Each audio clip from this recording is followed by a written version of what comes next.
तो मेरे को बताओ सॉल्यूशन क्या होता है? होमोजीनियस मिक्सचर है, ठीक है, और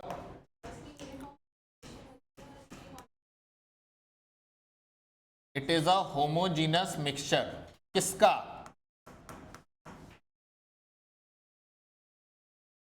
of two or more non reacting species. ये बहुत इंपॉर्टेंट बात है।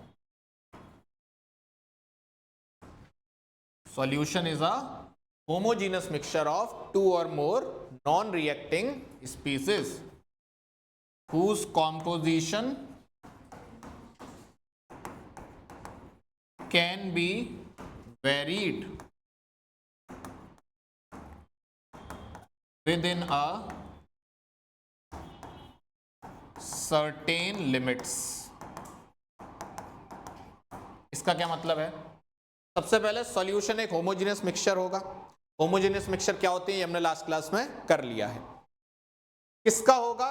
दो या दो से ज्यादा नॉन रिएक्टिंग स्पीसीज। ऐसा ना हो कि आपने ए और बी को मिलाया और ए और बी ने रिएक्शन करके सी और डी दे दिया, अब आप कह रहे हो ये सॉल्यूशन है। ना, ए और बी आपस में कोई भी रिएक्शन नहीं करेंगे। और सॉल्यूशन वो कहलाते हैं जिनकी कॉम्पोजिशन आप एक सर्टेन लिमिट तक वेरी कर सकते हो। जैसे फॉर एग्जांपल तुम्हारे पास एक गिलास पानी था,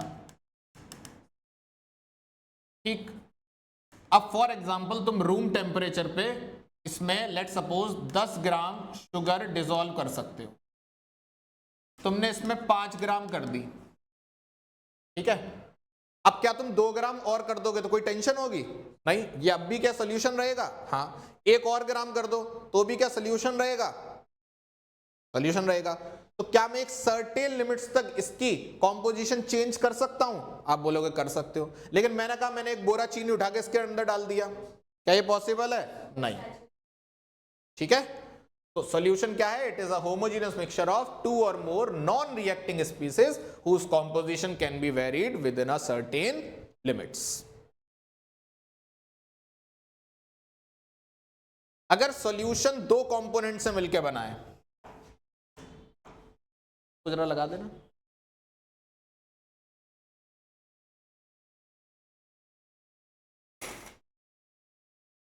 अगर सॉल्यूशन दो कंपोनेंट से मिलकर बना है, ए और बी, तो ऐसे सॉल्यूशन को बोलते हैं बाइनरी सॉल्यूशन। क्या बोलते हैं? अगर सॉल्यूशन 3 कंपोनेंट से मिलकर बना है तो बोलते हैं टर्नरी सॉल्यूशन। अगर 4 से मिलकर बना है तो बोलेंगे क्वार्टर नरी सॉल्यूशन,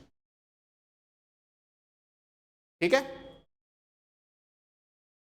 अब देखो सॉल्यूशन के 3 टाइप होते हैं, अनसैचुरेटेड, सैचुरेटेड और सुपर सैचुरेटेड। इसमें अनसैचुरेटेड और सैचुरेटेड काफी सिंपल हैं। सुपर सैचुरेटेड के बारे में बहुत कुछ गलत सलत मार्केट में प्रचलित है, तो आओ जरा उनकी बात करते हैं। देखो, मान लो तुम्हारे पास एक गिलास है, अगेन ये मेरा गिलास है, थोड़ा बड़ा है, इसमें वाटर भरा हुआ है। अब मैंने तुमसे कहा इसमें जितना पानी भरा है इस समय मैंने, उस पर तुम रूम टेम्परेचर पर लेट सपोज 10 ग्राम NaCl घोल सकते हो। कितना घोल सकते हो? 10 ग्राम NaCl, ठीक है। ये घोल सकते हैं। मान लो तुमने इसमें घोला केवल 7 ग्राम, तो इस समय पर इस सॉल्यूशन को बोला जाएगा अनसैचुरेटेड सॉल्यूशन। मतलब जितना किसी टेम्परेचर और प्रेशर पर किसी सॉल्वेंट में सॉल्यूट को घोला जा सकता है, उससे अगर तुमने कम घोला है तो ऐसे सॉल्यूशन को क्या बोलेंगे? अनसैचुरेटेड सॉल्यूशन, ठीक है। पर याद रखना, हम जब भी सॉल्युबिलिटी डिफाइन करते हैं कि हमने बोला कि भाई 10 ग्राम NaCl इतने अमाउंट सॉल्वेंट में घुल सकता है, तो ये सॉल्युबिलिटी हो गई इसकी, amount of solute upon amount of solvent into 100। Solubility fixed temperature और फिक्स्ड प्रेशर पर डिफाइन होती है। जैसे तुम अगर बोल रहे हो कि मैं इस पानी में 10 ग्राम NaCl घोल सकता हूं, तो तुम एक पर्टिकुलर टेम्परेचर और एक पर्टिकुलर प्रेशर पर बात कर रहे होगे, ठीक है ना। तो जब तुमने 7 ग्राम घोला, या तुम इससे ज्यादा घोलोगे या इससे कम घोलोगे, तो उस पूरी प्रोसेस के दौरान में टेम्परेचर क्या रहना चाहिए? कांस्टेंट। ठीक है जी, ठीक। अब मान लो तुमने क्या कहा, मैंने 1 ग्राम और घोल दिया, बताओ अब सॉल्यूशन कैसा है? अब भी अनसैचुरेटेड है। क्यों? जितना घुल सकता है अभी भी उससे कम घुला हुआ है। मान लो तुमने 1 ग्राम और घोल दिया, अब भी कैसा है? मान लो तुमने 1 ग्राम और घोल दिया, कितना घुल गया? 10 ग्राम। और घुल भी कितना सकता था? जितना घुल सकता था एग्जैक्टली उतना अगर तुमने घोल दिया, तो अब क्या बोला जाएगा? Saturated solution. इतना सही है। लेकिन अगर मान लो तुमने इसमें 1 ग्राम और घोल दिया और जैसे तैसे तुमने उसको घुलवा भी लिया, तो अब क्या बोला जाएगा? अब सोचने वाली बात यह है, सर ये सुपर सैचुरेटेड बनेगा कैसे? क्योंकि घुल तो कितना सकता था? 10 ग्राम ही, और आपने घोल कैसे लिया? 11 ग्राम। तो अब इसमें क्या करते हैं वो सुनो। देखो, सॉलिड की सॉल्युबिलिटी लिक्विड्स में इंक्रीज होती है ऑन इंक्रीजिंग टेम्परेचर। अपने सिलेबस में ऐसे भी सॉलिड तुम्हें आगे चल के मिलेंगे, मैं आपको बताऊंगा, जिनकी गड़बड़ भी जाती है, कभी कांस्टेंट हो जाती है, कभी बढ़ती है फिर घटती है। पर अभी के लिए आप ये समझो, सॉलिड की सॉल्युबिलिटी, हाँ वो सब अलग अलग सॉल्ट्स होते हैं, सॉलिड की सॉल्युबिलिटी लिक्विड में इंक्रीज होती है टेम्परेचर बढ़ाने से, हमारे सिलेबस में जितने हैं। ठीक है, तो लेट सपोज तुम्हारे पास वही फिर से 1 गिलास पानी था, लेट सपोज ये पानी 100 ml है, और इसमें तुम 10 ग्राम NaCl घोल सकते थे। कब? 25 डिग्री सेल्सियस पर। ठीक है, मैंने इस पानी को गर्म कर दिया अप टू 50 डिग्री सेल्सियस। कितने तक गर्म कर दिया? और अब मैंने तुमसे कहा 50 डिग्री सेल्सियस पर अब तुम इसमें 15 ग्राम NaCl घोल सकते हो। तो इस पानी का सैचुरेशन पॉइंट 10 ग्राम NaCl है 25 डिग्री सेल्सियस पर, लेकिन इसी का सैचुरेशन पॉइंट हो जाएगा 15 ग्राम NaCl 50 डिग्री सेल्सियस पर। मतलब कि तुमने इस पानी को 50 डिग्री सेल्सियस तक हीट करके अगर इसमें 15 ग्राम NaCl घोल दिया, तो तुम इसको क्या बोलोगे? तुम बोलोगे it is a saturated solution only. तुम ये मत बोलना सर ये सुपर सैचुरेटेड हो गया, आपने तो 10 से ज्यादा घोल दिया। 10 डिफाइन था 25 डिग्री सेल्सियस पर, 50 डिग्री सेल्सियस पर सैचुरेशन पॉइंट की डेफिनेशन अलग हो गई। अब वो कितना है? 15 ग्राम NaCl, और आपने भी कितना घोला है? 15 ग्राम NaCl। तो ये सुपर सैचुरेटेड है या सैचुरेटेड है? ये सैचुरेटेड है। अब तुमने क्या किया, 50 डिग्री सेल्सियस वाला पानी है, इसमें 15 ग्राम NaCl घुला हुआ है। तुमने पानी में 15 ग्राम NaCl घोल दिया है, मस्त घुला हुआ है और घुल भी गया है पूरा। अब तुमने पानी को एज इट इज रख दिया अनडिस्टर्ब्ड। ठीक, पानी धीरे धीरे ठंडा हो रहा है, और ठंडा होते होते वो वापस से 25 डिग्री सेल्सियस पर आ चुका है। कायदा कहता है अगर वो 25 डिग्री पे आ चुका है तो अब उसका सैचुरेशन पॉइंट कितना हो जाना चाहिए? 10 ग्राम NaCl, और उसके अंदर जो 5 ग्राम एक्स्ट्रा घुला हुआ है उसको वापस से क्रिस्टलाइज हो जाना चाहिए और नीचे बॉटम पे जम जाना चाहिए। पर कमबख्त सॉल्यूशन ये भूल जाता है कि उसके अंदर 5 ग्राम एक्स्ट्रा घुला हुआ है, और 25 डिग्री सेल्सियस पर उस सॉल्यूशन के अंदर 15 का 15 ग्राम घुला रहता है। उस कंडीशन में उस सॉल्यूशन को बोला जाता है सुपर सैचुरेटेड सॉल्यूशन। तो सुपर सैचुरेटेड सॉल्यूशन बनाया तो हीट करके जाता है, लेकिन डिफाइन करने के लिए तुम्हें वापस से उसी टेम्परेचर पर आना पड़ेगा, क्योंकि अगर तुमने हीटेड टेम्परेचर पर डिफाइन किया तो वो सुपर सैचुरेटेड नहीं, वो फिर से क्या कहलाएगा? Saturated solution. इतना सही है? ठीक है। क्या ये काम हम घर पे कर सकते हैं? नहीं। कारण मैंने आपसे क्या कहा था, आपको सॉल्यूशन को अनडिस्टर्ब्ड छोड़ना पड़ेगा। मान लो आपके पास एक सॉल्यूशन है, वो 15 ग्राम NaCl अपने अंदर घुला हुआ रख रहा है, और आप उसको 25 डिग्री सेल्सियस पर ले आए। अगर आपने सॉल्यूशन को हल्का सा हिला भी दिया, सॉल्यूशन में कोई चीज डाल दी, इवन सॉल्यूशन के बाहर की परत को ऐसे गिलास से मतलब या किसी भी चम्मच से यूं करके 2 बार टन टन टन टन बजा दिया, उतनी देर में ही सॉल्यूशन डिस्टर्ब हो जाएगा और सॉल्यूशन में से वो जो 5 ग्राम एक्स्ट्रा NaCl घुला हुआ है वो तुरंत की तुरंत वापस आएगा और नीचे जाके क्या हो जाएगा, क्रिस्टलाइज। ऐसे इक्विलिब्रियम को बोला जाता है मेटा स्टेबल इक्विलिब्रियम। क्या बोलते हैं, मेटा स्टेबल इक्विलिब्रियम। इसका मतलब क्या है, एक होता है स्टेबल इक्विलिब्रियम, कुछ भी कर लो चेंज नहीं होगा, स्टेबल का स्टेबल रहेगा। एक होता है अनस्टेबल इक्विलिब्रियम, कुछ भी कर लो अनस्टेबल का अनस्टेबल ही रहेगा। एक होता है मेटा स्टेबल, तुम में दम है तो करा लो स्टेबल, नहीं दम है तो अनस्टेबल हो जाएगा। मतलब ये पेन है, इसको अपने हाथ पे रखने की कोशिश करूं, क्या मैं रख पा रहा हूं? पर तुमने इंडियाज गॉट टैलेंट में ऐसे लोग देखे होंगे जो बहुत बड़ी बड़ी चीजों को भी अपने छोटी सी उंगली पर, सिर पर, पैर पर बैलेंस कर लेते हैं, यानी कि उनका मेटा स्टेबल इक्विलिब्रियम अच्छा है और शायद मेरा खराब है। क्या इस पेन को इस हाथ पे रखना इम्पॉसिबल है? नहीं, पॉसिबल है, बस बैलेंस करने वाला, कोई ट्रिक करने वाला बंदा मिल जाए। तो ऐसे इक्विलिब्रियम को क्या बोलूंगा मैं, मेटा स्टेबल इक्विलिब्रियम, जो क्षण भर के लिए एग्जिस्ट कर रहा है। तुम में दम है तो करा लो, तुम नहीं करा पाए तो वो टूट जाएगा और वापस से अपनी ओरिजिनल कंडीशन में आ जाएगा। तो क्या आपको सुपर सैचुरेटेड समझ में आ गया? नहीं, सुपर सैचुरेटेड सॉल्यूशन को ही मेटा स्टेबल इक्विलिब्रियम पे बोला जाता है। मतलब super saturated solution is a example of Meta stable equilibrium. Clear इतना? बोलो। ठीक, तो लिख लो जरा पहले इसको, फिर मैं इंग्लिश में लिखवा देता हूं। पुराना पेज,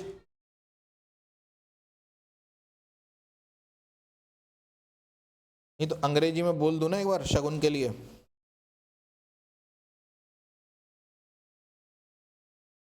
तो अनसैचुरेटेड में लिख लो,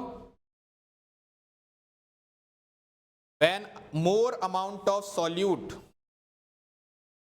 can be dissolved, unsaturated में लिखो, when more amount of solute can be dissolved in a particular amount of solvent,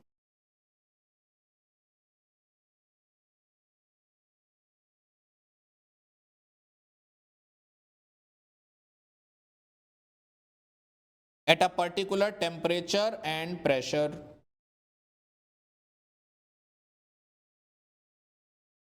at a particular temperature and pressure, the solution is said to be unsaturated solution. And pressure, the solution is said to be unsaturated solution. वैसे solid की solubility liquid में pressure से affect नहीं होती है, चाहो तो ये वाली बात लिख लेना। Solubility of solids in liquids do not get affected by pressure. Solubility of solids in liquids do not get affected by pressure because solids and liquids are highly incompressible. Because solids and liquids are highly incompressible. Solids and liquids are highly incompressible. ये यहां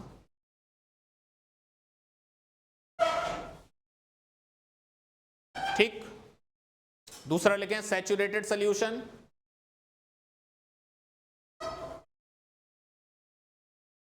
saturated solution, ठीक है। It is a solution in which no more solute can be dissolved. It is a solution in which no more solute can be dissolved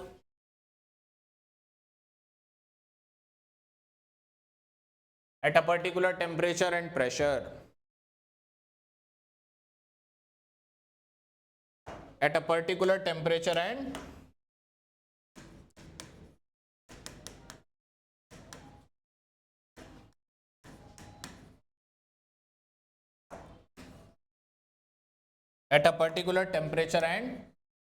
pressure.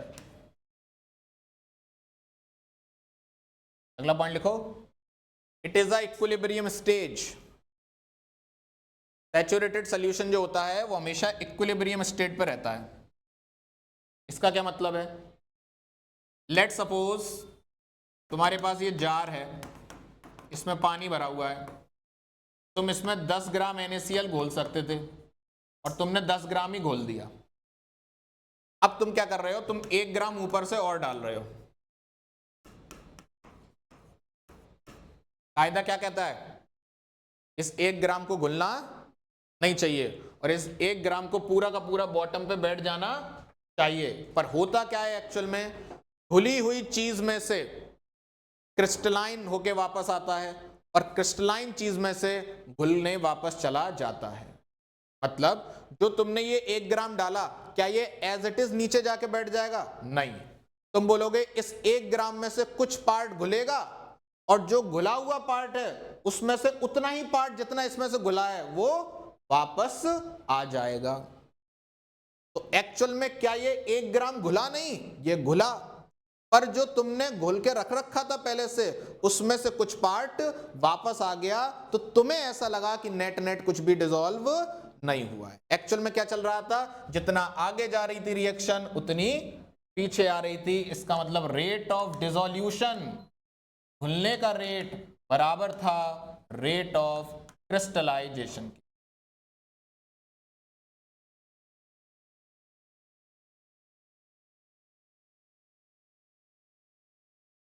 इसको पता कैसे किया गया? लोगों ने क्या किया, पानी में शुगर डाली और सैचुरेटेड सॉल्यूशन बना लिया। पानी में क्या डाली? शुगर, और क्या बना लिया? Saturated solution.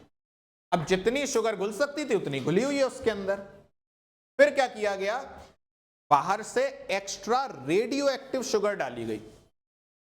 Radio active sugar का मतलब क्या है? जिसमें रेडियो एक्टिव एलिमेंट हो, जैसे C6H12O6 ग्लूकोज। कार्बन का मास कितना है? 12।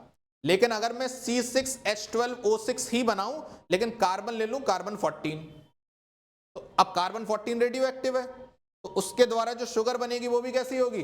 Radio active. और अगर वो पानी में घुली तो पानी भी कैसा हो जाएगा? तो अब कायदा क्या कहता था, अगर तुमने सैचुरेटेड सॉल्यूशन बना लिया है तो अगर तुम रेडियो एक्टिव शुगर डालोगे तो वो नहीं घुलनी चाहिए, तो पानी रेडियो एक्टिव नहीं होना चाहिए। लेकिन पता क्या चला कि जैसी तुमने रेडियो एक्टिव शुगर डाली, पानी क्या हो गया? रेडियो एक्टिव, मतलब वो घुली थी। और जो नीचे बैठी थी उसका मास नापा गया तो वो उतनी ही थी। इसका मतलब कुछ रेडियो एक्टिव शुगर घुली है और कुछ नॉन रेडियो एक्टिव शुगर वापस से नीचे आ गई है। ठीक है, ये था आपका saturated solution.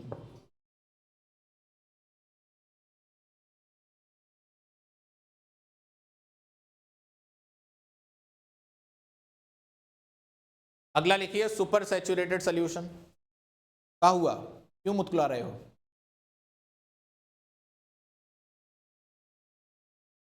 Super saturated solution में लिखो, it is a solution which contains, it is a solution which contains more mass of, it is a solution which contains more mass of dissolved solute, it is a solution which contains more mass of dissolved solute than the saturated solution, saturated solution से ज्यादा मात्रा में dissolved solute ये अपने अंदर रखता है at same temperature and pressure. Important बात ये है, उसी टेम्परेचर पर रखा होना चाहिए जिस टेम्परेचर पे तुमने सैचुरेटेड सॉल्यूशन बनाया है। ज्यादा पे तो रख ही लेगा। At same temperature and pressure. अगला point, it is a metastable state,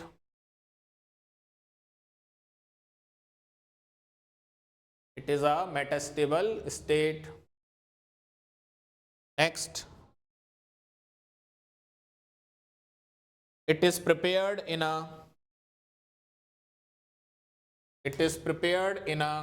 dust-free vessel at high temperature. Dust-free vessel at high temperature. अगला पॉइंट, मैकेनिकल स्ट्रेस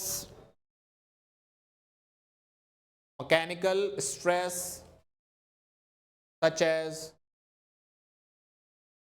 shaking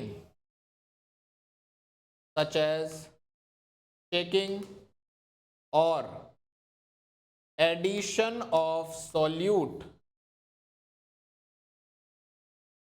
मतलब कोई भी disturbance, mechanical stress STRESS such as shaking or addition of solute cause deposition of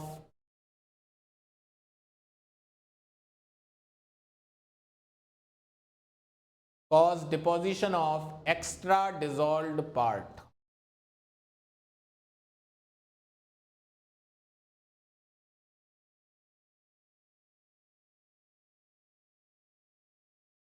Cause deposition of extra dissolved part. Solution समझ में आ गया? ठीक। क्या आपको पता है सॉल्यूशन के दो कंपोनेंट होते हैं, सॉल्यूट और सॉल्वेंट? बताइए, what is solute, what is solvent?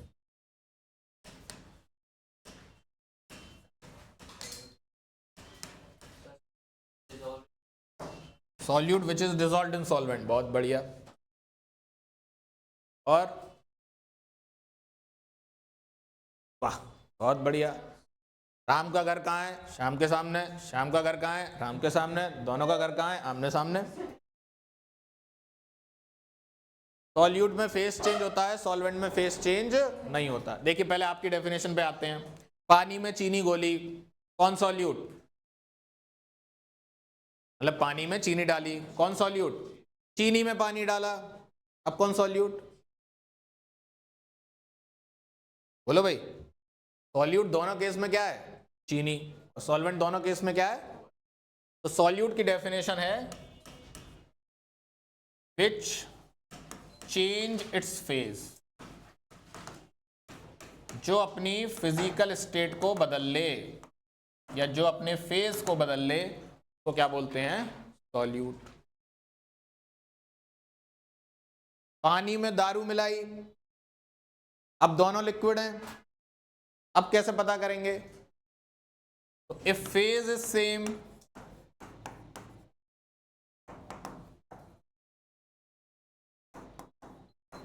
तो फिर जो कम क्वांटिटी में हो वो सॉल्यूट। तो पानी में अल्कोहल मिलाया या अल्कोहल में पानी मिलाया, दोनों केस में जो कम होगा वो सॉल्यूट, जो ज्यादा होगा वो सॉल्वेंट। देखो जल्दी आ रहा हूं।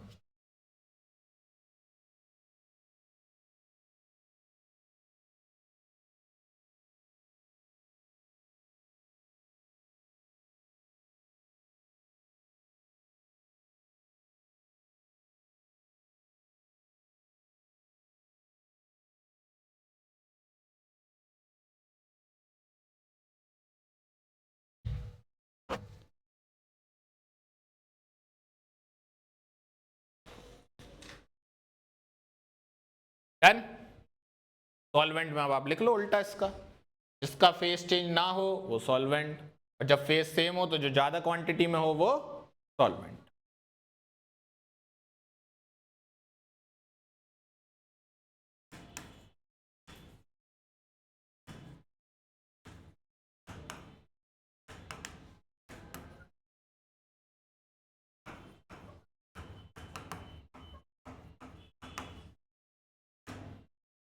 सॉल्वेंट के बेसिस पर सॉल्यूशन का टाइप डिसाइड होता है, मतलब जो फेस सॉल्वेंट का होगा वही सॉल्यूशन कहलाया जाएगा। इसका क्या मतलब है? इतना लिख लिया। तो 9 टाइप के बनेंगे। देखो यहां लिखो सॉल्यूट,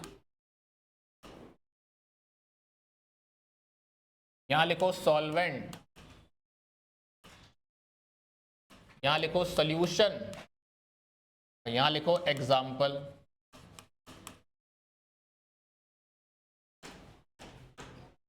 सॉल्यूट हो सकता है सॉलिड, लिक्विड, गैस, और सॉल्वेंट हुआ मान लो सॉलिड, तो सॉल्यूशन भी कैसा होगा, क्योंकि जो सॉल्वेंट होगा वही सॉल्यूशन कहलाएगा। सही है। फिर से solute can be solid, liquid और गैस। सॉल्वेंट हुआ लिक्विड, सॉल्यूशन भी क्या कहलाएगा,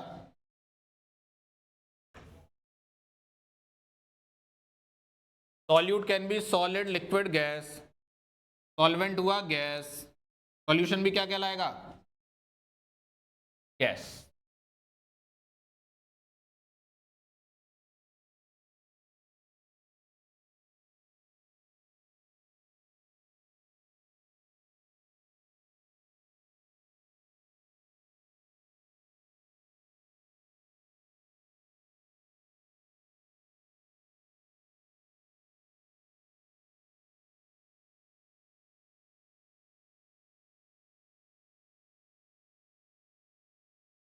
बोलो भाई, क्या मुझे सॉलिड सॉलिड का एक एग्जांपल बताओगे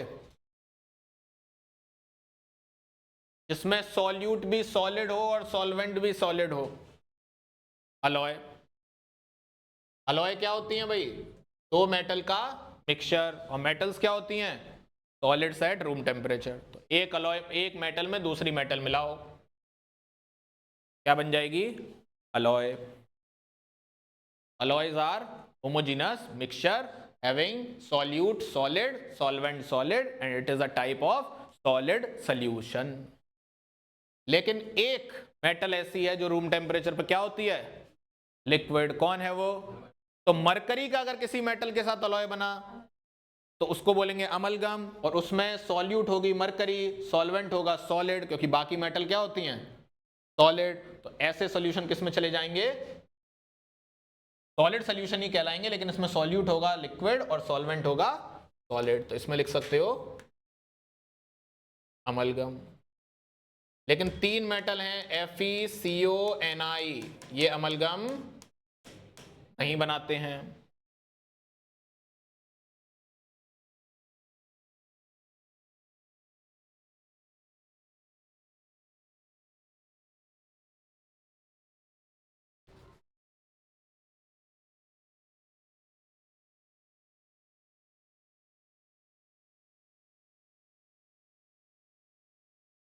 आपने शायद कार्बन एंड इट्स कंपाउंड में एक रिएक्शन पढ़ी होगी, catalytic hydrogenation.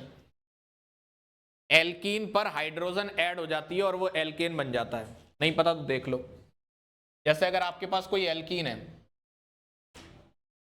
CH2 double bond CH2, इसमें तुमने हाइड्रोजन डाला, तो हाइड्रोजन का आपस में बॉन्ड टूटता है, ये बॉन्ड टूटा, इसका ये डबल वाला बॉन्ड टूटता है, और ये दोनों आपस में बॉन्ड बना लेते हैं। तो क्या बन जाता है, CH3 CH3। पर ये काम अगर आप केवल हाइड्रोजन की प्रेजेंस में कराते हो तो रिएक्शन इतनी स्लो होती है, इतनी स्लो होती है, इतनी स्लो होती है कि करोड़ों अरबों साल लगते हैं रिएक्शन होने में। तो लोग रूम टेम्परेचर पे बोल देते हैं नो रिएक्शन। ठीक, तो इसको फास्ट करने के लिए कैटलिस्ट डाला जाता है, PT, PD या Ni। इनके अलावा भी बहुत सारे होते हैं, और अपने सिलेबस में भी तीन जानो, PT, PD और Ni। इसीलिए इस रिएक्शन को बोला जाता है कैटालिटिक हाइड्रोजनेशन। इसमें बेसिकली करता क्या है कैटलिस्ट, कैटलिस्ट अपने सरफेस पर हाइड्रोजन और एल्कीन को एड्सॉर्ब करा लेता है। एब्सॉर्ब नहीं, एड्सॉर्ब करा लेता है, अपने सरफेस पर बैठाता है और प्यार से फुसला के उनके बॉन्ड को वीक कर देता है। दोनों के बॉन्ड वीक हो गए, अब दोनों को किसी की जरूरत है कि भैया उनके बॉन्ड स्ट्रांग बने, तो दोनों आपस में क्या बना लेते हैं, बॉन्ड। तो प्लेटिनम सॉलिड था, पैलेडियम सॉलिड था, निकल सॉलिड था, उसके सरफेस पे जाके गैस बैठी और आपस में हल्के हल्के फिजिकल इंटरेक्शन दिखाए, यानी कि गैस एड्सॉर्ब हुई सॉलिड सरफेस पर, बधाई हो, सॉलिड सॉल्यूशन बना जिसमें सॉल्यूट क्या थी, गैस, और सॉल्वेंट क्या था, सॉलिड। ठीक,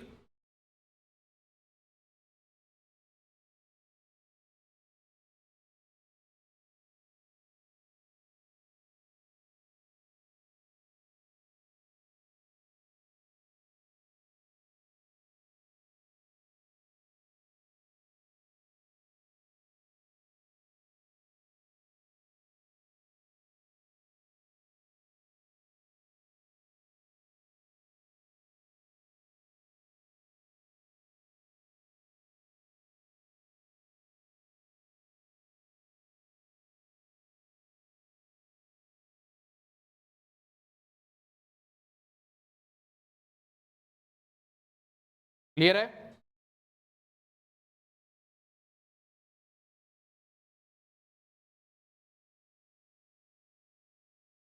चलो अब एग्जांपल बताओ मुझे, सॉलिड इन लिक्विड। अरे अभी पढ़ा, NaCl in water, sugar in water, कुछ भी लिख लो।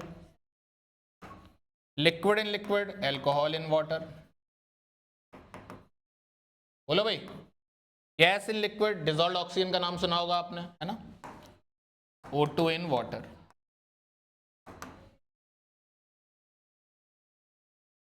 गैस गैस का एग्जांपल एयर।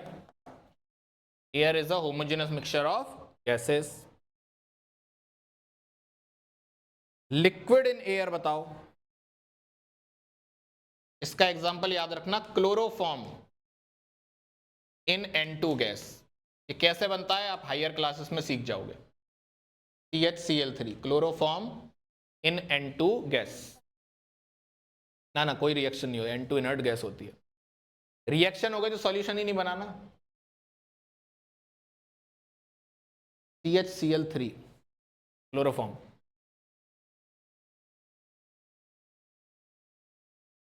और सॉलिड इन गैस वो सारे सब्सटेंस जो सबलाइम हो जाते हैं, जैसे कैम्फर इन एयर, या बोलो आयोडीन इन एयर, या solid CO2 in air, anything.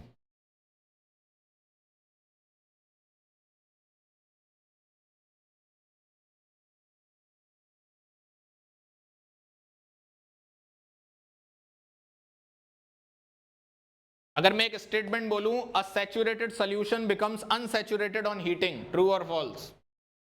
True, है ना। ठीक, चलिए ये समझ में आ गया आपको। कभी कभी लोग सोल्यूशन को ऐसे भी बताते हैं, एक्वस सोल्यूशन या नॉन एक्वस सोल्यूशन। वो क्या होता है? हाँ, जब सॉल्वेंट क्या हो, वाटर, तो क्या बोला जाएगा? Aqueous solution. और जब सॉल्वेंट अदर देन वाटर कुछ भी हो, तो क्या बोलेंगे? Non aqueous solution.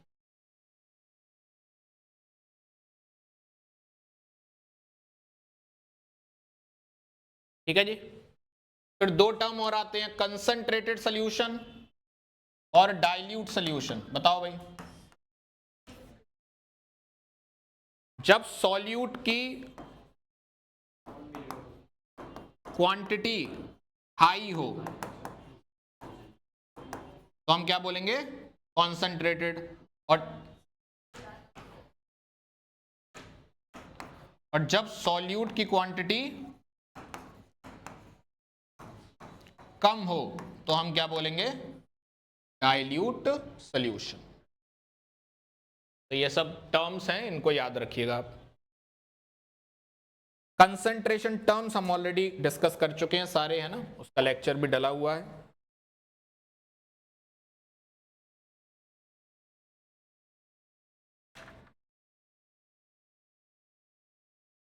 ठीक है जी। चलिए, अब तीन तरीके के सब्सटेंस होते हैं। एक होता है ट्रू सॉल्यूशन,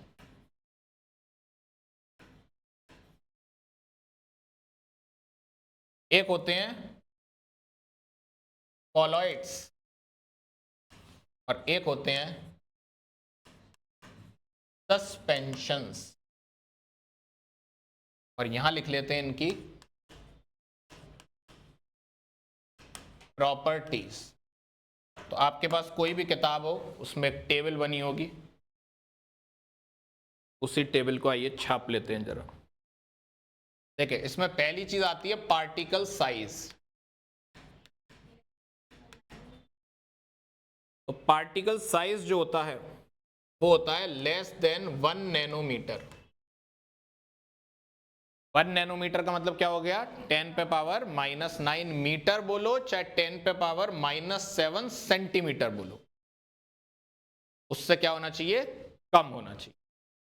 कॉलॉइड्स में रहता है 10 पे पावर -9 से 10 पे पावर -6 मीटर के बीच में,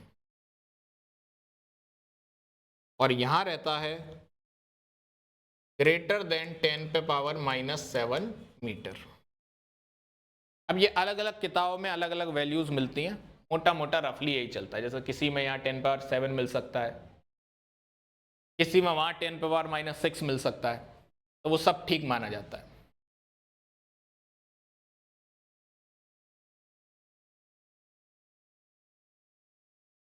मैं आपको मीटर में लिखवा रहा हूं, वो नैनोमीटर या सेंटीमीटर किसी में भी बोल सकता है कंफ्यूज करने के लिए। तो ये तो पहली प्रॉपर्टी हो गई। पार्टिकल साइज को ही कुछ लोग डायमीटर भी बोलते हैं। अपीयरेंस की बात करें तो अपीयरेंस ट्रू सॉल्यूशन का क्लियर और ट्रांसपेरेंट होता है,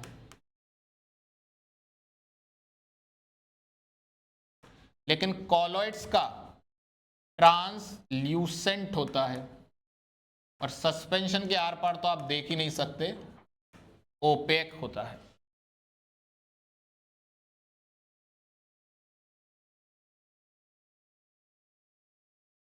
नेचर की अगर बात करूं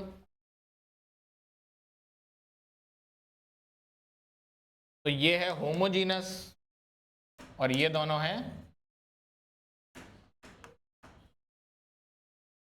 हेट्रोजीनस।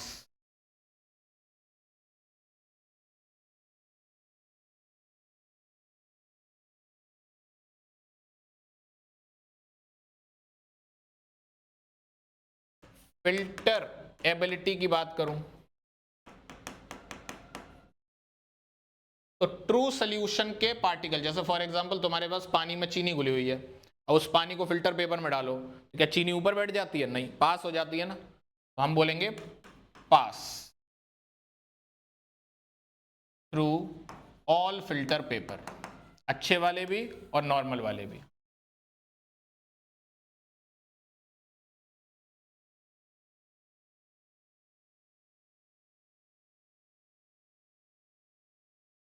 इसमें बोलेंगे पास हो जाएगा फ्रॉम ऑर्डिनरी फिल्टर पेपर, लेकिन पास नहीं होगा, पास नहीं होगा कैसे लिखें, नॉन पास। समझ जाना, अगर कोई सेमी परमिएबल मेम्ब्रेन वाला पेपर है, जैसे एनिमल मेम्ब्रेन से बनाए जाते हैं कई सारे फिल्टर पेपर, पार्चमेंट पेपर होता है उससे भी बनते हैं ना, सेल्यूलोज एसीटेट के बनते हैं उसके भी होते हैं। तो अगर ऐसा कोई स्पेशल डिजाइन किया गया है तो हो सकता है तुम कॉलॉइड्स को बचा लो पास होने से, लेकिन नॉर्मल जो लैब वगैरह में रखे होते हो कागज के, जिसको यूज करके डस्टबिन में फेंक देते हो, उनसे पास हो जाएगा। और ये किसी से भी पास नहीं होते, नॉन पास हैं ये।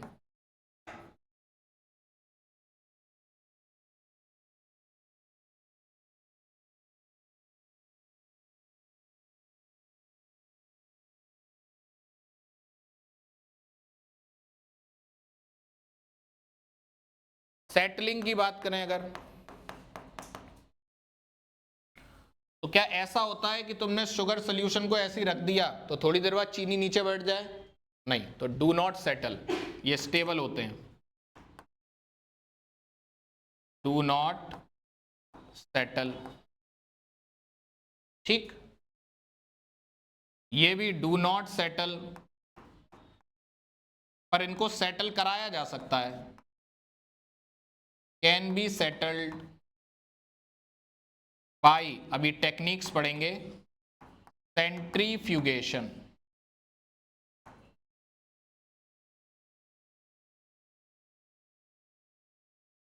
और अगर इनकी बात करें तो ये होते हैं अनस्टेबल ये खुद से ही नीचे बैठ जाते हैं, सेटल्ड।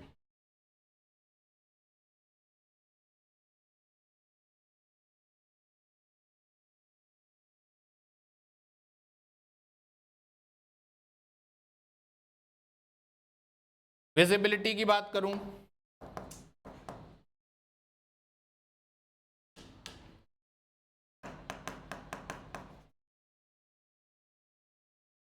तो आप बोलोगे भाई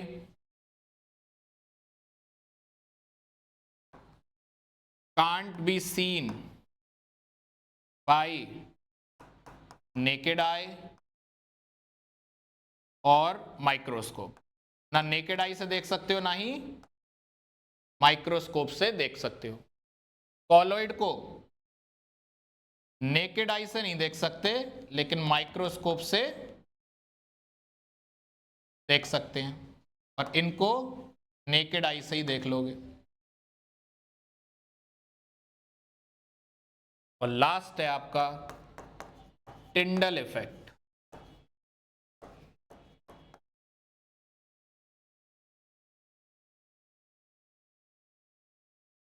ये टिंडल इफेक्ट शो नहीं करते।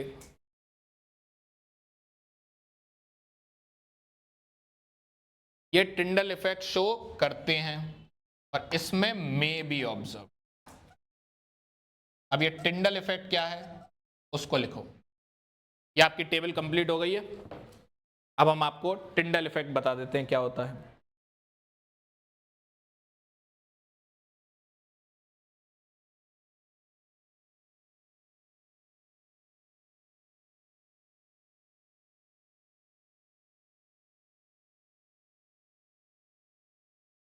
हेडिंग लगाइए Tyndall effect.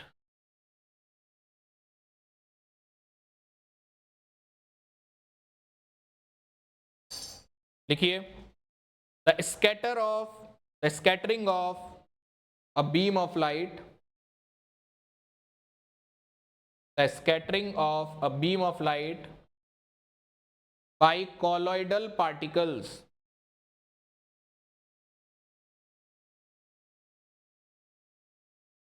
the scattering of a beam of light by colloidal particles is called Tyndall effect.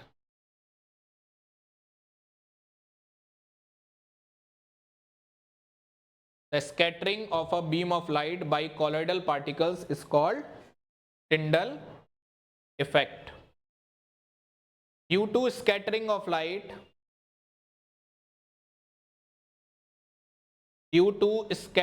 light, the path of light becomes visible.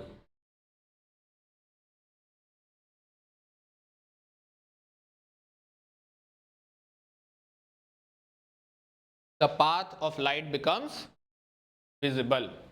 मतलब क्या है इसका, समझो जरा। देखो ऐसा समझो तुम एक अंधेरे कमरे में हो, अंधेरे कमरे, डार्क रूम, एक रोशनी की किरण तक नहीं है। मैंने उस कमरे में धुआं फैला दिया पूरे में, क्या तुम्हें धुआं दिखाई देगा? नहीं। अब मैंने क्या किया, उस कमरे में मैंने एक छेद कर दिया, ठीक है, और उससे लाइट फेंकी। अब छेद में से लाइट आ रही है, और जब छेद से बाहर आएगी तो यूं करके फैल जाएगी लाइट। बोलो भाई, ठीक है। तो उतने एरिया का तुम देखोगे तुम्हें धुआं दिखने लगेगा। सही है, ये चीज सबको इमेजिन हो रही होगी। हाँ हाँ हाँ, वो पार्टिकल्स दिखते हैं। जनरली गर्मियों में धूप में होता है ये। अगर आपके घर में जाल है, पुराना घर है, फ्लैट वालों में तो नहीं मिलेगा, जाल वगैरह है, तो अगर सूरज की किरण आ रही है तो तुम देखोगे वो छोटे छोटे छोटे छोटे मक्खियां सी ऐसा लगता है भिनक रही हो, वो डस्ट के पार्टिकल्स होते हैं, है ना। कुछ लोग उनको फोटोन्स बोल देते हैं, फोटोन्स दिखते नहीं आंखों से, है ना, वो डस्ट के पार्टिकल्स होते हैं। वो भी क्या है, scattering of light, Tyndall effect है।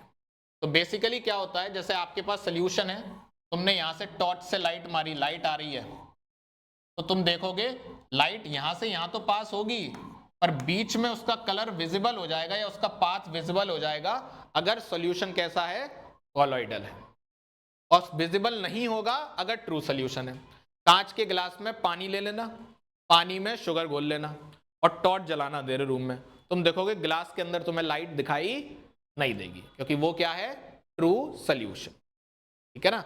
लेकिन कॉलॉइड्स में दिखाई देगी, सस्पेंशन में दिखाई दे भी सकती है और नहीं भी दे सकती है, वो डिपेंड करेगा कैसा सस्पेंशन तुमने बनाया है। इतनी बात ठीक है। तुमने फिजिक्स में पढ़ा होगा स्काई का कलर ब्लू इसीलिए दिखाई देता है due to scattering of light, है ना। डस्ट पार्टिकल्स की वजह से ब्लू कलर की लाइट वापस से स्कैटर हो जाती है और उसके चक्कर में हमें स्काई का कलर क्या दिखाई देता है, ब्लू। एक्चुअल में उस लाइट का पूरा जो पाथ है वो विजिबल हो जाता है, और चूंकि वो ब्लू लाइट से होता है इसलिए हमें स्काई का कलर क्या दिखता है, ब्लू। एक्चुअल में स्काई ब्लू नहीं होता। ठीक है जी। तो ये था आपका क्या, टिंडल इफेक्ट। दो तीन बातें और लिखो जरा।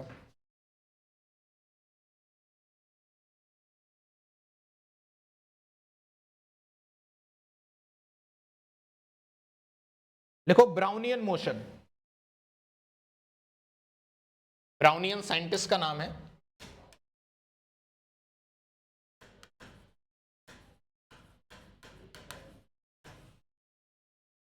ब्राउनियन मोशन लिखो। Colloidal particles are in a state of constant. Colloidal particles are in a state of constant and zigzag motion.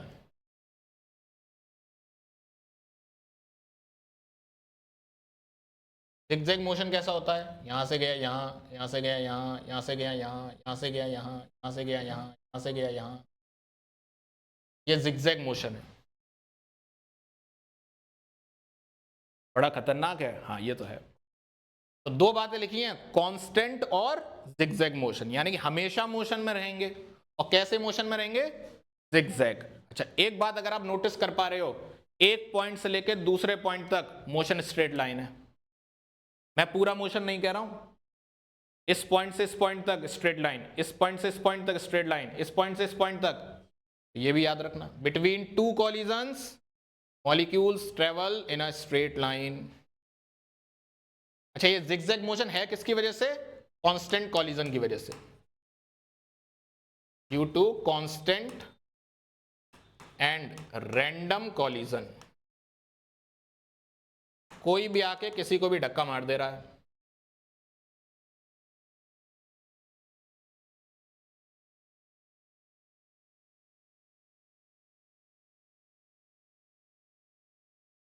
किन किन का कॉलिजन है, कॉलॉइडल पार्टिकल का कॉलॉइडल पार्टिकल से, कॉलॉइडल पार्टिकल का वो जिस मीडियम में है उससे भी। जैसे सॉल्यूशन में डिफाइन होता है सॉल्यूट और सॉल्वेंट, ऐसे ही कॉलॉइड में सॉल्यूट और सॉल्वेंट नहीं डिफाइन करते, इसमें डिफाइन करते हैं dispersed phase and dispersion medium. अभी इनकी बात करेंगे। तो जिसको डाला जाए वो डिस्पर्स्ड फेज, जिसमें डाला जाए वो डिस्पर्सन मीडियम।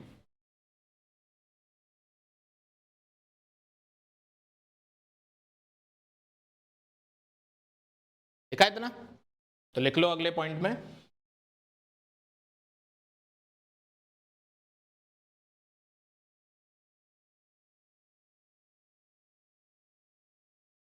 देखो, components present in smaller proportion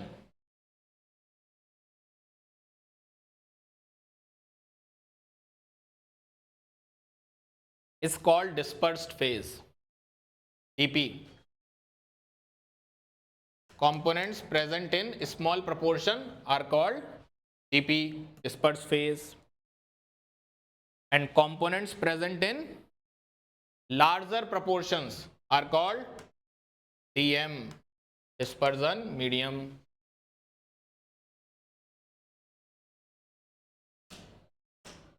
इसमें भी एक टेबल बनती है भाई, यहां लिखेंगे dp, यहां लिखेंगे dm, यहां लिखेंगे type,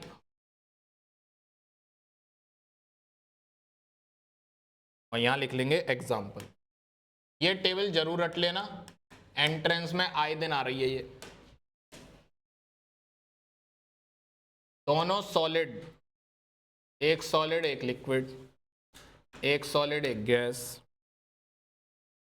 liquid liquid liquid, solid liquid gas, gas gas solid liquid. Gas gas क्यों नहीं आया? क्योंकि दो गैस का मिक्सचर ऑलवेज क्या होता है? होमोजीनियस। इसलिए कॉलॉइड्स में उसको नहीं लिख सकते। कॉलॉइड्स दिखते होमोजीनियस हैं पर होते हेट्रोजीनियस हैं।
लो जी,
है सोल। सोल SOL, सोल ही बोला जाता है। सॉलिड सोल, ये सोल है, सोल सोल्यूशन नहीं है। यहां पर स्टार्ट सोल, सॉल्यूशन को मैं ऐसे लिखता हूं भाई, ये सॉल्यूशन है। SOL सोल बोलते हैं। सॉल्यूशन क्या होता है? नहीं नहीं, सोल सोल लिख लो बाबू, लिख लो।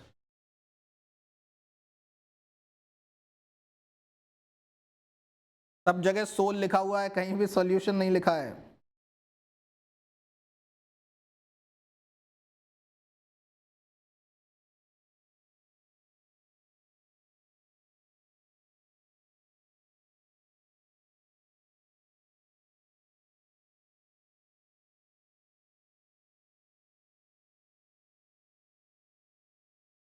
जैसे सॉल्यूट और सॉल्वेंट के कॉम्बिनेशन को सॉल्यूशन बोलते हैं, ऐसे डिस्पर्स्ड फेज और डिस्पर्जन मीडियम के सॉल्यूशन को सोल बोलते हैं। ऐसे डिफरेंशिएट करने के लिए एक नया नाम दिया गया है, सोल, बस।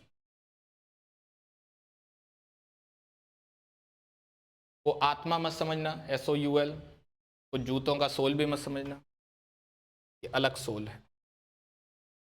कभी कभी डिस्पर्जन मीडियम के बेस पर भी सोल का नाम रख दिया जाता है। जैसा अगर डिस्पर्जन मीडियम है पानी, तो सोल का नाम होगा हाइड्रोसोल या एक्वासोल। क्या नाम देंगे? हाइड्रासोल या फिर एक्वासोल।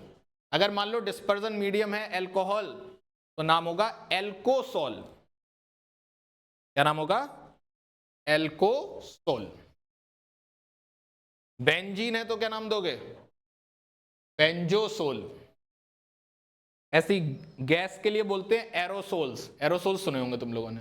तो मां नहीं पूछा था सोल क्या है?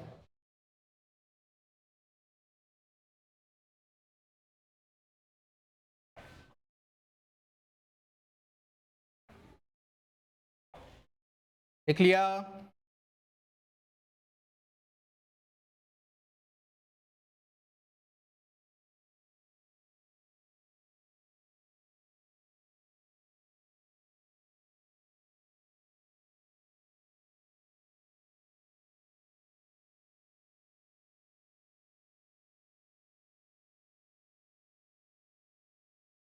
हो गया?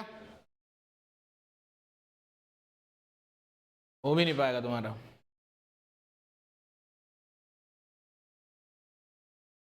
अच्छा, टारगेट लेके आए थे चैप्टर खत्म हो जाए, फिर एक क्लास और लग जाएगी, बहुत बच रहा है अभी।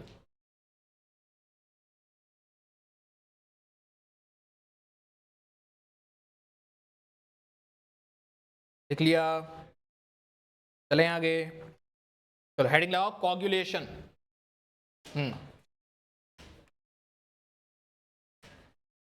कोगुलेशन आपने पढ़ा होगा, कोगुलेशन ऑफ ब्लड, है ना, ब्लड का जम जाना। देखो क्या होता है ये, the process by which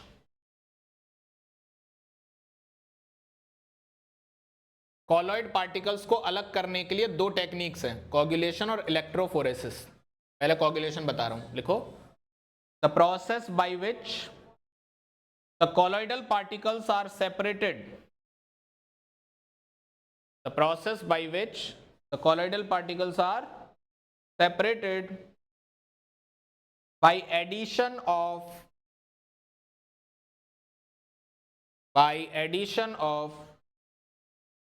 separated by addition of small amount of electrolyte, small amount of electrolyte like NaCl, BaCl2, alums, etc. जैसे अभी तुमने कहीं देखा होगा, कहीं पे कट वट लग जाता है तो वो बार्बर शॉप पे वो फिटकरी रगड़ देते थे पहले के ज़माने में।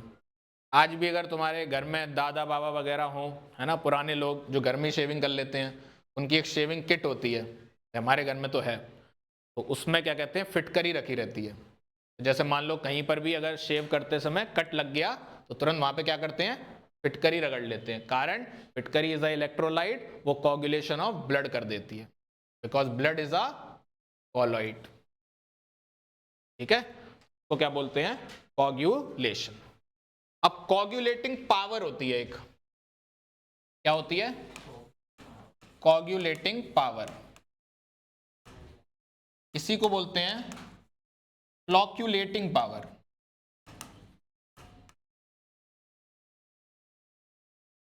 जिस कैटाइन पर या जिस एनाइन पर जितना ज्यादा चार्ज होता है उसकी कोगुलेटिंग पावर उतनी ज्यादा होती है। जैसे एल्यूमिनियम, कैल्शियम और सोडियम, किसकी ज्यादा होगी भैया? मान लो तुम्हारे पास है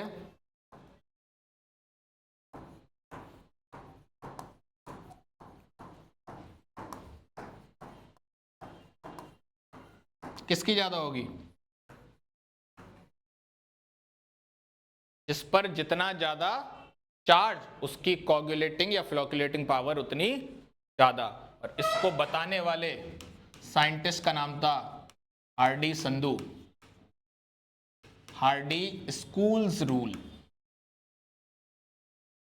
दो साइंटिस्ट थे, एक का नाम था हार्डी, एक का नाम था स्कूल्स। इस रूल का नाम पड़ा हार्डी स्कूल्स रूल। जिस पर जितना ज्यादा चार्ज उसकी फ्लोकुलेटिंग या कोगुलेटिंग पावर उतनी ज्यादा। दो तरीके के सोल होते हैं, पॉजिटिव सोल और नेगेटिव सोल। पॉजिटिव सोल को सेपरेट आउट करने के लिए किसकी मदद लोगे तुम? नेगेटिवली चार्ज आयन की। और नेगेटिव सोल के लिए किसकी मदद लोगे?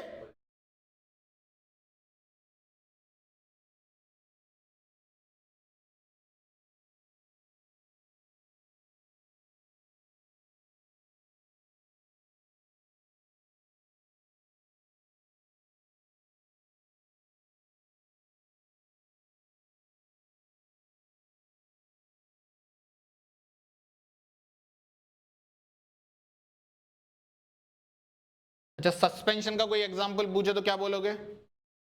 पानी में मिट्टी, पानी में चौक, है ना, ये सब क्या है सस्पेंशन के एग्जांपल।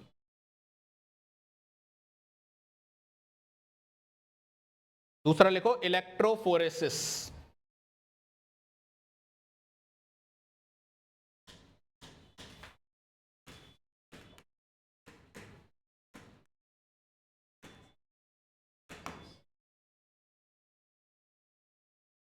क्या हुआ? इलेक्ट्रोफोरेसिस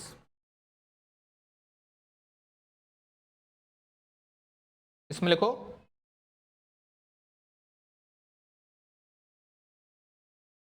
लिख देता हूं।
EF is electric field.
हो गया? कुछ समझाना है इसमें? कॉलोइडल पार्टिकल्स के ऊपर कुछ चार्ज होते हैं, है ना, या सोल्स जो बनते हैं कॉलोइडल पार्टिकल्स से, वो एक पॉजिटिव और नेगेटिवली चार्ज पार्टिकल के अटैचमेंट से बनते हैं। भाई तुम इलेक्ट्रोफोरेसिस से क्या करते हो, दो इलेक्ट्रोड लगाते हो, पॉजिटिव वाला नेगेटिव की तरफ चला जाता है, नेगेटिव वाला पॉजिटिव की तरफ, इस तरीके से तुम अलग कर सकते हो। ठीक है। Charge under the influence of electric field is called electrophoresis. अब हेडिंग लगाओ इमल्शंस।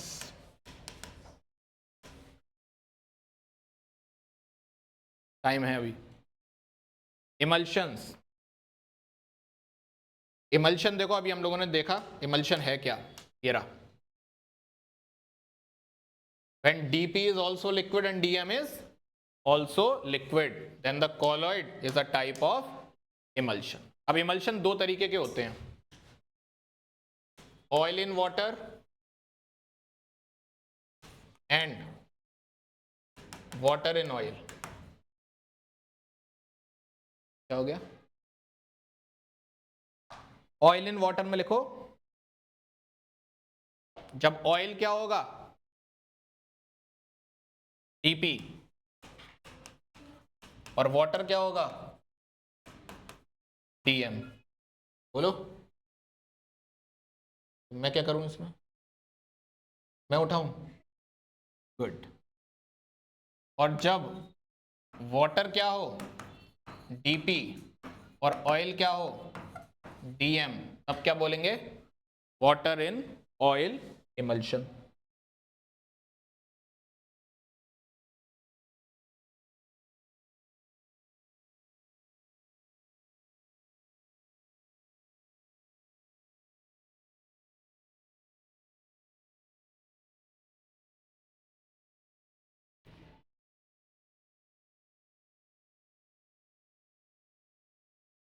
एग्जाम्पल लिखो ऑयल इन वाटर में, मिल्क एंड वैनिशिंग क्रीम।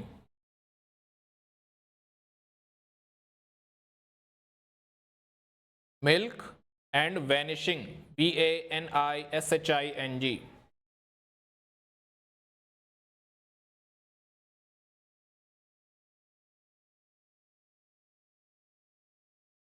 और वाटर इन ऑयल में लिखो butter and cold cream.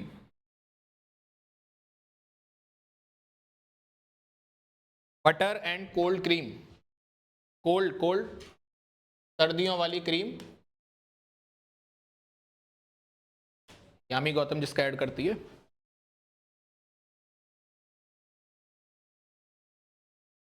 Butter and cold cream.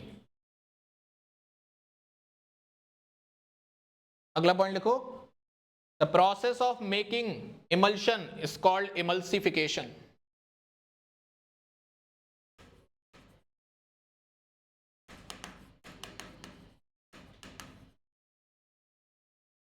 Emulsions, the process of making emulsions called emulsification. उल्टा क्या हो जाएगा, the process of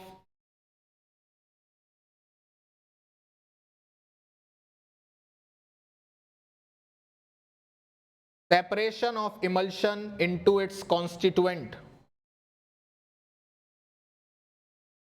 process of separation of emulsion into its constituent is called डीमल्सिफिकेशन।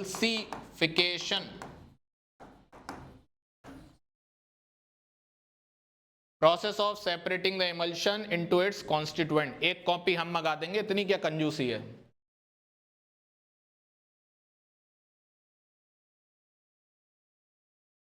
Mood पे depend करता है। बहुत बढ़िया।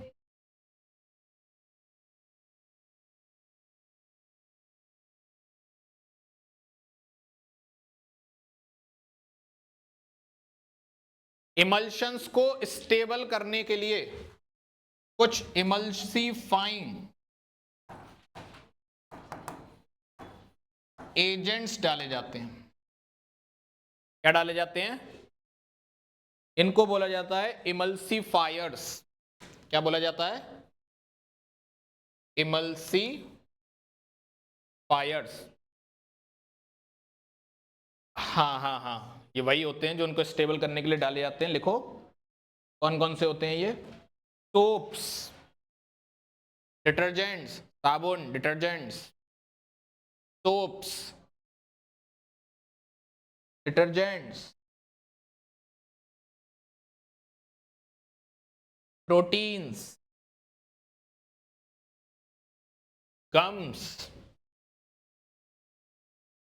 कभी खुशी कभी गम वाला गम नहीं, कभी गम वाला गम, गम्स। अगर AGAR एक टाइप की जेली होती है ये, आगर आगर, बायो में पढ़ा होगा आपने शायद। तो ये सब क्या है आपके इमल्सिफायर्स। डीमल्सिफिकेशन कैसे करते हैं? लिखो कॉमन टेक्निक्स फॉर डीमल्सिफिकेशन। ये सब एक एक क्वेश्चन बन के आ जाएंगे 4-4 नंबर में। मतलब नीट और जेई में 4 नंबर के आते हैं, तो मेरे मुंह से वही निकलता है। तुम्हारे एंट्रेंस में कितना 1 नंबर का आता है ना, एक नंबर में। Common techniques for demulsification. जितना भी मैं पढ़ा रहा हूँ ये सब क्लास 12 सरफेस केमिस्ट्री का पार्ट है, तुम्हारे सिलेबस में दे रखा है। निहायती गंवार हैं तुम्हारे एंट्रेंस वाले, कुछ भी पूछ रहे हैं। पिछले साल फ्लोक्यूलेटिंग पावर का ऑर्डर पूछा था, तो इसलिए सब पढ़ा दे रहा हूं। पता नहीं प्रभु किस रूप में आए। Common techniques for demulsification. देखो boiling, freezing, filtration and centrifugation. Boiling, freezing, filtration and centrifugation. Boiling, freezing, filtration and centrifugation.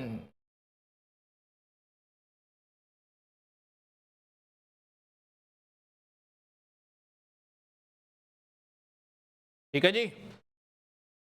चलिए, तो ये हमारे कॉलॉइड्स, सॉल्यूशन, सस्पेंशंस, फ्लोक्यूलेटिंग पावर, उनकी सेपरेशन टेक्निक, सारी चीज़ें हो गई समाप्त। अब इसमें रह गई है बस सेपरेशन टेक्निक्स, वो करेंगे अगली क्लास में, और इस चैप्टर को बोलेंगे अलविदा। ठीक है जी।